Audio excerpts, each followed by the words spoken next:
School of Rock is now in session in Iowa, and we're ready to help make musicians. In our patented performance-based program, students learn music in one-on-one lessons, then have band practice in a fun, safe learning environment, all leading up to their big show. Guitar, bass, piano, drums, and vocals, our local professionals teach the skills you need to be a rock star. Come check us out and get a free lesson with no strings attached. Locations in West Des Moines and Marion. Visit schoolofrock.com to learn more and start your musical journey today.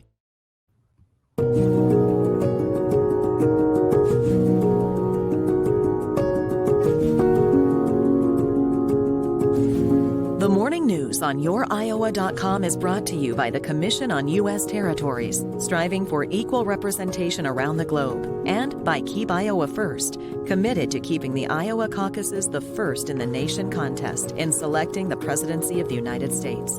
And now, here's your host, Brent Roske.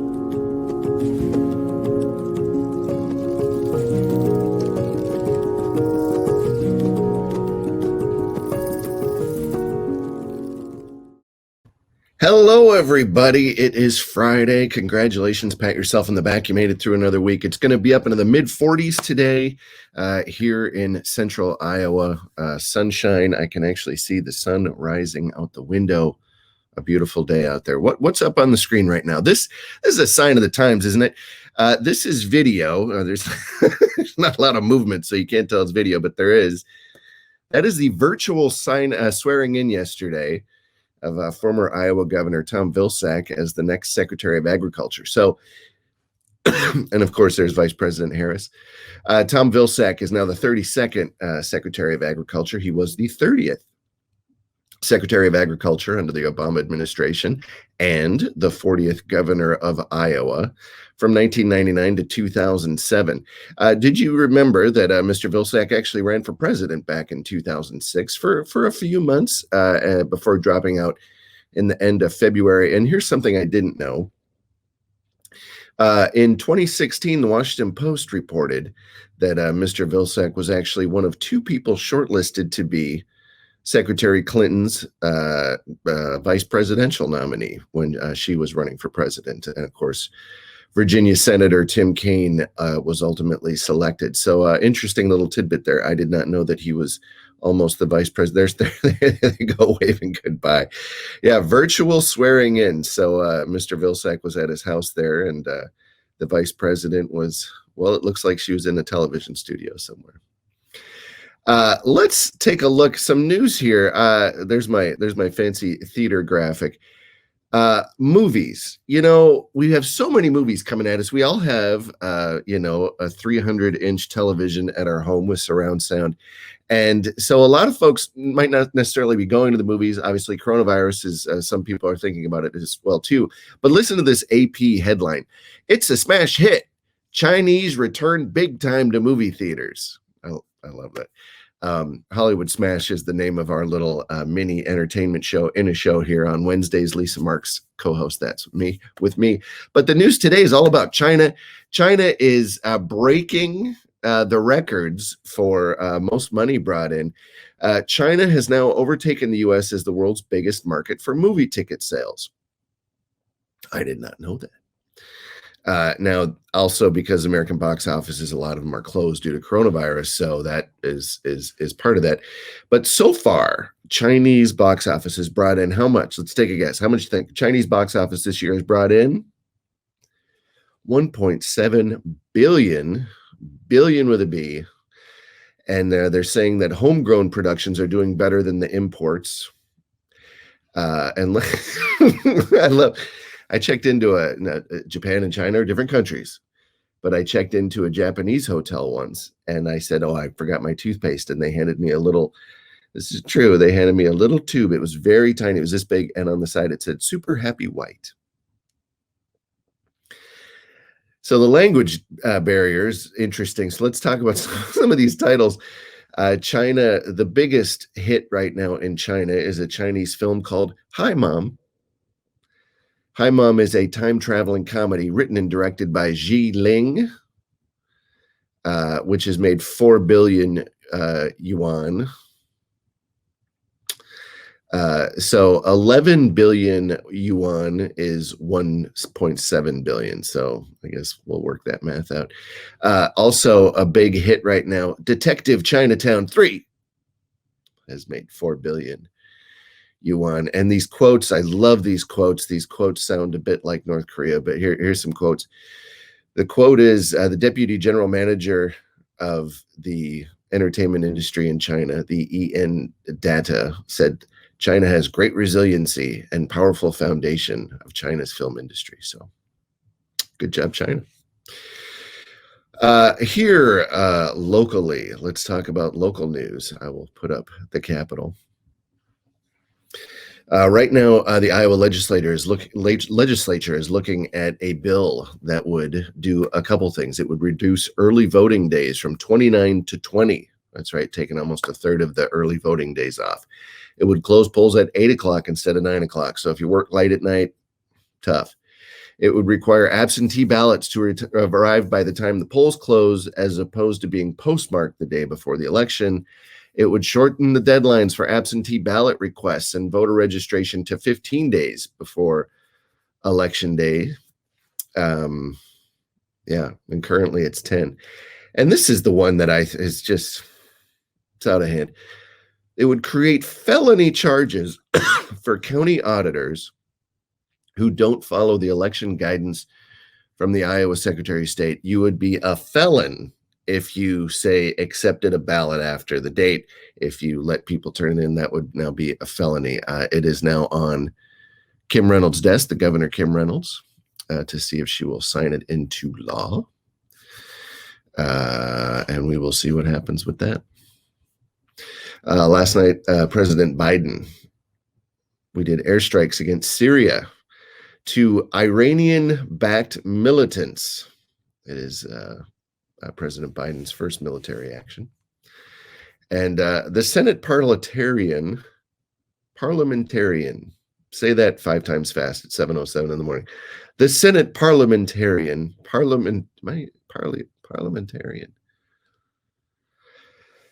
$15 minimum wage will not be a part of the $1.9 trillion COVID relief package. We only make billionaires in this country. We don't make people with a minimum wage that they can live on. That's what we do in this country. There's other news, but we're going to run a quick commercial, and then let's run through some of these guests, shall we, today. There she is, Gina Belafonte. Her and her father, Harry Belafonte, run Sankofa.org. And Gina is going to be on the show in just a minute. I taped that interview with Gina just a couple days ago on Monday's show. State Senator Ross Wilburn, there he is with our Vice President Harris. Representative Wilburn will be on this program. He was just elected to be the next chair of the Iowa Democrat Party. He will be on Monday's show, which is the 1st of March. Then next Friday, I'm really excited about this. There's Peter Gabriel, and actually a Beninese from Benin, Africa, singer there with him. So he just re-recorded a version of his song Biko.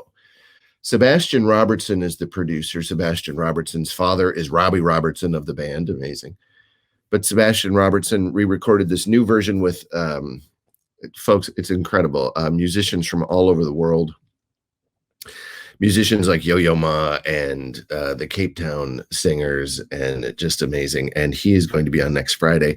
And then if you missed yesterday, there's a tweet that the United Nations High Commission on Refugees sent out about my interview with Besson Obenson. Miss Obenson is a real life superhero walking among us.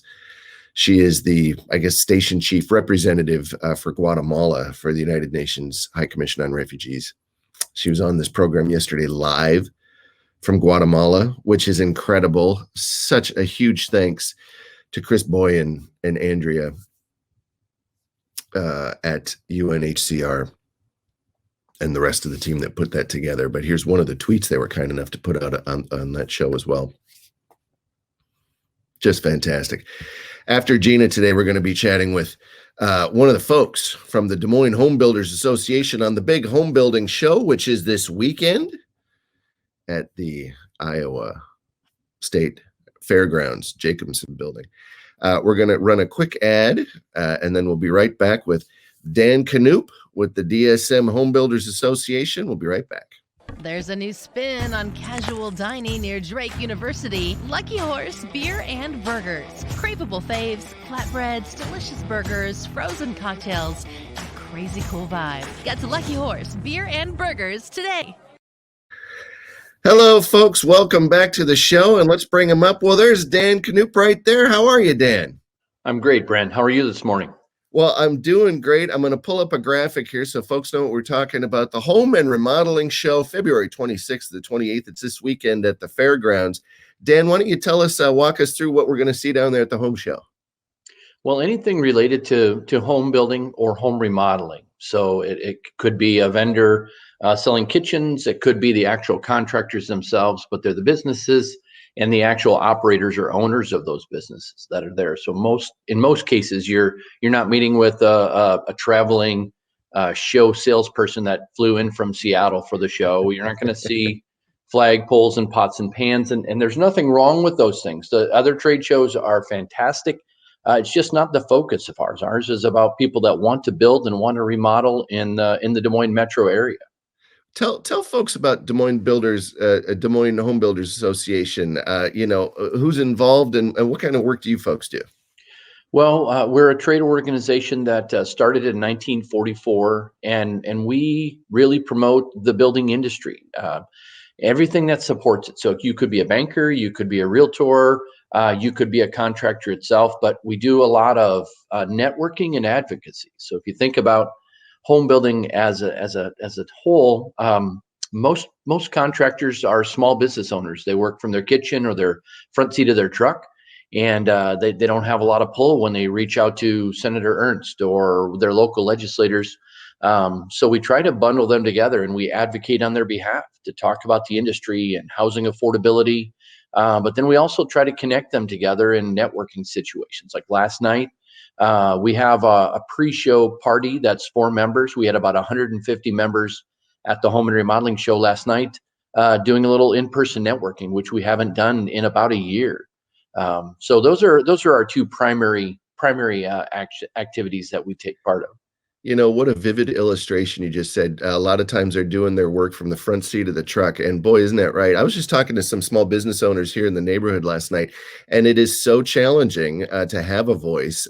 So yeah, getting folks together and creating the megaphone of the Home Builders Association, good for you. And home building and home ownership to me is very important. I've been fortunate enough to be a homeowner for quite a while now, starting in Los Angeles. But I talk to folks, younger folks don't necessarily think about home building, home buying as in their future right now. And I think it's one of the biggest steps, in my opinion, to really achieve the American dream, or at least be a part of it. Why don't you talk about what does it mean to someone to actually lay out plans and get a home, get a foundation broken on a new home? A lot of us take for granted the American dream because we're not first or second generation Americans. We've lived here. We've always had housing. We've always had a roof over our head. So I think it kind of becomes almost an expectation, and that's unfortunate because it used to be a bigger deal than it is. And now almost this new generation has expectations that they're going to have granite and they're going to have stainless steel instead of having this home and something that they build. But home ownership is vital. It's not only vital to us as a family unit, it's vital to our national economy. If you ever think about why do they talk about housing starts? Why do they talk about days on the market? How many houses are on the market? Because our industry is a national leading indicator for how well our economy is doing or where we're heading. Every recession that our country's ever had has been led out of by the home building industry. We're almost 18% of our national GDP, and people don't really think about that. They talk about farming and how big farming is in Iowa, but the reality is that the construction industry is almost as large as the farming economy. or the farming industry to our economy. So there's two pieces there that are very important that a lot of people don't talk about. But next time you hear that, oh, January housing starts, now you'll know why it's so important, because as housing goes, so goes our national economy. And for younger folks watching this, personal wealth, so much of that starts with what the equity in your house, being able to borrow off the equity of your house and really just have a foundation for life. And you won't have, someone else owning your apartment saying, oh, we're going to jack up the rent or things like that. You get on a good fixed year mortgage, you can budget to it, you can plan your life to it. So I always, whenever I have an opportunity, I always advocate for homeownership, because folks, they're not necessarily thinking about that. And I'll ding public education and I'll say they're not teaching the basics enough. Say, do your taxes and buy a house. Absolutely. I actually just read an article this week that talked about home ownership is still the number one driver of personal wealth in America. And you're right that's not being taught in school system. And I guess I understand it to an extent. They don't teach you how to write a check or how to balance your checkbook either. So there are a lot of things that we could go down that tangent. That's a whole separate conversation, but it is the number one driver for personal wealth in the country. Interesting. So the home show, I'm going to put the graphic up here again. It is this weekend, February 26th to 28th, the Jacobson Building. They're at the Iowa State Fairgrounds, and I just love shows like this. I actually bought a house that was built in 1870 over by the Capitol. I didn't rebuild it. I did a lot of cosmetic. I'm just not as good as you folks, but I did what I could, and I got it up to be a rental, and then I lived in it for a couple years. So I love this, going to home shows like this. So I'm excited. I'm going to swing down there myself, and so. Dan, if folks want to learn more, what's the website, or what should they do? The website is DM Home and Remodeling Show, all spelled out. I know it's a little big and cumbersome, but if you do a search engine under DSMHBA, you'll find it there. But come to the fairgrounds. It's today from noon to 5. It's tomorrow from 9 to 6, and it's Sunday from 11 to 4. All that information's online. We also have seminars and demonstrations. Some of them are going to be taped and shown live downtown. Some of them we recorded last week, and some of them are going to happen live in a showroom. So that way we're trying to socially distance. We're trying to keep we try to build an environment where everyone feels safe and comfortable coming. So we've got social distancing between the booths. We're asking everyone to wear masks. We're not going to be heavy police out there, but we're going to ask them to put a mask on and sanitize. So it should be an environment where everybody can come and enjoy themselves and find out about the home building and remodeling industry. I love it. Dan Knoop is with the Des Moines Home Builders Association. Thank you so much for being on the show today. Thank you for having me, and we look forward to seeing you. Fantastic. Folks, we're going to take a quick break, then be right back with Gina Belafonte with Sankofa.org. We'll be right back. School of Rock is now in session in Iowa, and we're ready to help make musicians. In our patented performance-based program, students learn music in one-on-one lessons, then have band practice in a fun, safe learning environment, all leading up to their big show. Guitar, bass, piano, drums, and vocals, our local professionals teach the skills you need to be a rock star. Come check us out and get a free lesson with no strings attached. Locations in West Des Moines and Marion. Visit schoolofrock.com to learn more and start your musical journey today. Hi, folks. Welcome back to the show. One of my favorite people on the planet is Gina Belafonte with Sankofa.org. She's here with us now. Gina, thanks so much for being on the show. Absolutely. Thank you so much for having me, Brent. Appreciate it. So where are you right now? I am in southern sunny California. Yeah, you win. It's I'm looking at 12 inches of snow out the window, but that's beside the point. It must be beautiful. It is. It has its own sense of beauty. It sure does. So I wanted to let folks know not only Sankofa.org, but we're going to go into in depth about some other things as well. So you run Sankofa.org with your father. He just passed the torch to you officially. But one of the slogans I saw on the website is "Artists are the gatekeepers of truth," and I was wondering if you could expand on that. Absolutely. Well, one of my father's mentors was Paul Robeson, and we have not been able to actually pinpoint the truth of whether this came out of Paul Robeson's mouth, but my father says it does. It did, rather. And that is that artists are the gatekeepers of truth. And then in many of his speeches, he would add that artists are civilization's radical voice. We are the moral compass of the human existence and our cultures and beings. So I think that it is a quote that really speaks to what art can do and how art can be an agent and a tool for social change and transformation. And also not only to depict life as it should be, but as it could be, and also as it is.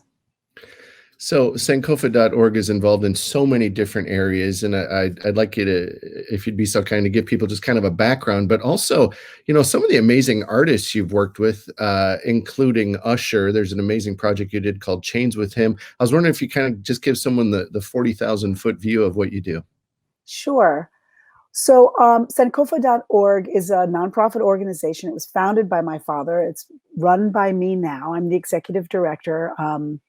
And we educate, motivate, and activate artists and allies in service of grassroots movements and equitable change. We use art, as I said, as a tool to help inspire, bring messages of hope, elevate issues, shine a light on specific issues and systems that are usually disproportionately plaguing our Black and Brown communities and our disenfranchised communities, our communities that are considered sort of other, as if they're not part of the human fabric. And we have a combination of working with artists and with grassroots organizations in combination. So what that looks like is perhaps an artist has a specific calling and they've created a piece of art, whether it's a song, a dance, a mural, whatever it is. And they want to figure out a way in which to engage their piece of art and shine a light on a specific issue. We will specifically talk to them about it, and then we will engage a grassroots organization that's on the ground in a community, a marginalized organization usually, but often we also partner with larger nonprofits and larger organizations to even more deeply magnify and amplify the issue that is at hand. Like you had mentioned Usher, for instance. He came to us, he brought us a song. He was very frustrated with the ongoing murder of Black men by police officers and the issue of gun violence in general. And so he brought us this song, and we listened to the song, and then we together collaborated on a video for what the song should look like. And in the process of collaborating on that video, we engaged the families and parents of those who were killed by gun violence. And we used the portraits of those who were slain and murdered. And the technology that Usher was using at the time was a face recognition technology for computers. So in other words, if you looked at the video, it would play. And if you turned away from the video, it would stop. Wow. And so by putting the portraits of Mike Brown and Tamir Rice and Trayvon Martin, and I'm wondering if Tamir was a part, I think he was, and Rakia Boyd, and so many of our community that has been slain by gun violence or police brutality, it was signaling to the audience, you have to look at this issue straight on. You cannot turn away from it. And so that was one of the campaigns that we did. And that led to Jay-Z being very inspired by that and doing the Title X concerts where he raises hundreds of millions of dollars, and hundreds of thousands to millions of dollars in support of organizations and support of other institutions. We often also work with grassroots organizations. For instance, the Poor People's Campaign came to us and asked us to launch the campaign. So we brought together artists like Maxwell, Aloe Black, and others, Sweet Honey in the Rock, to amplify this launch.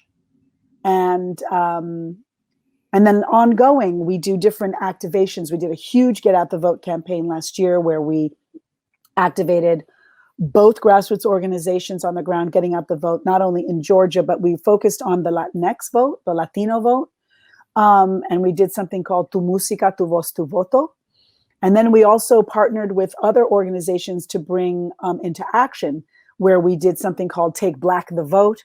We also did an event, all live streamed because of COVID, that amplified International Youth Day and the ratification of the women's rights. And so we just take on issues, and we take on different specific needs that are happening in the community and amplify them through art. You know, such an amazing list of folks you've done work with, but Sweet Honey and the Rock, boy, I had the thrill of seeing them live once, and just a moving experience. So your whole life has basically, you've been at the forefront of the fight for social justice. Your father, a legendary activist. I've seen, footage of him with, John Kennedy and the fight that he's been involved with this for decades, but your entire life has been this. I'm wondering, if you looked at it as a snapshot, where are we at right now? If you had to look at it as a barometer, the fight for social justice in this country, it just seems like, every week, every month, more bad news on that front. How do you see it? I see it as I think Dr. King said, a bending arc, and we're heading toward justice. And I think that, the news doesn't highlight the joy and the incredible community organizing and the big, beautiful ways in which our community comes together in struggle. It only highlights the negative and shows what's not working. And I think that we as a people, if we even look at something like slavery and the origins of the way in which this country was founded on the genocide of Native American people and stolen bodies for profit from Africa. I think we have to continue to stay realistic on what we can achieve in our lifetime and consistently work toward assisting folks who are in need, being of service, and creating and dismantling systems and creating systems of equity as much as we possibly can. So I am in the second half of my life, and I am constantly reconciling on what I need to be realistic around in terms of achieving in my lifetime, which helps me with my mental health. And also, I'm able to engage in acts of joy as resistance. I'm a wide awake, and if you don't know about the wide awakes were a group of men in the 1800s who came together, who were abolitionists, who helped get Lincoln elected. And once he was elected, helped to push him to the agenda of the abolition of slavery. And we are a group of modern wide awakes who have come together, who have formed ways in which we will artistically and collectively bring protest to the streets with joy, with color, with imagination, with music, with dance, with sight and sounds that fill the mind and imagination with ways in which we can come together in community across gender, across race, across political affiliation, to work toward the things that we all want to make sure that we have. Right to healthcare, right to education, right to be able to walk in our streets safely. These are all common goals. We just need to come together to figure out how we're going to achieve those goals with a common purpose. Recently, your father released a statement on the Sankofa.org website, and it's rather lengthy, but one phrase is, "It is time to pass the baton, and I do so with confidence that my daughter Gina and her colleagues will carry on the mission of Sankofa.org." So what do you see the future of Sankofa? What is your vision?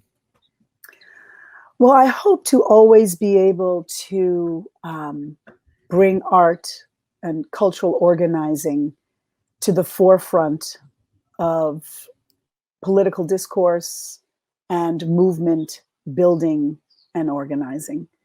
I think art is a magical tool. I think it opens up hearts and minds. It opens up the imagination to think beyond the box, to think beyond the constraints that we often are put in or put ourselves in.